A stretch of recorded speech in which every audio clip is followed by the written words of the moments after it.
Going to a lumberyard can be intimidating if you're not a professional, but it really can be a big cost saver for your next project. And today, Moore's DIY guy, Eric G, takes us to a local lumberyard with a beginner's guide on how to navigate it. Why are so many people intimidated about a lumberyard? It's probably because they've never been in one. We're going to talk today about Lumberyard 101, what you can do to navigate a lumberyard to, one, get you better material, save you money, and it's just a little bit easier to navigate. Come on, let's go.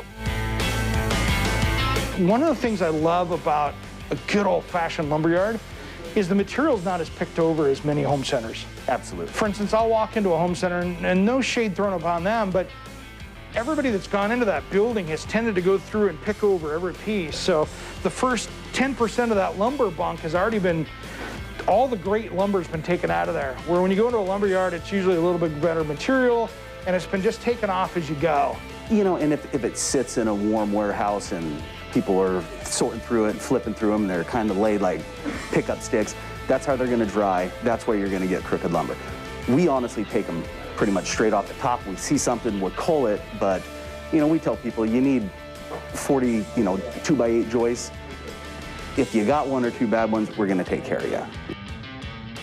You know, when you're talking lumber, when you're in a lumberyard, this pressure-treated material right here, it's got these little dimples on it. So what they've done is they've taken a 2x4 like this right here, and they put pressure and put in this chemical that keeps it from breaking down and rotting. This is what they call a ground contact material. So this is meant to go on wood, go on concrete, so it doesn't rot out as quicker as whitewood does. So this is great for if you're framing up a deck or building a fence in the Pacific Northwest. That's gonna last the longest for you. And you buy it once and it'll hold up. Now if you want a really natural wood that you're gonna stain or even paint, a tight knot cedar like this is the way to go. It's really rot resistant. The bugs don't like it, so it tends to last a lot longer in the Pacific Northwest. Lasts so much longer than just a regular whitewood 2x4. So if you're gonna do an outside project, make sure you're using cedar or something similar like this. It looks really good, smells good when you're using it, and it'll keep the bugs away, so you get a laster-longing project.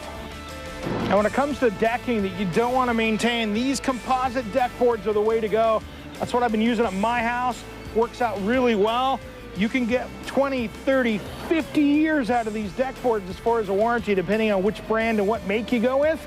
But you know something? It looks like real wood. You never have to stain it, and it stays pretty clean all year round. All you have to do is have a little soap and water, and it looks like brand new. This is a great way to go. They've come a long way over the last few years as composites.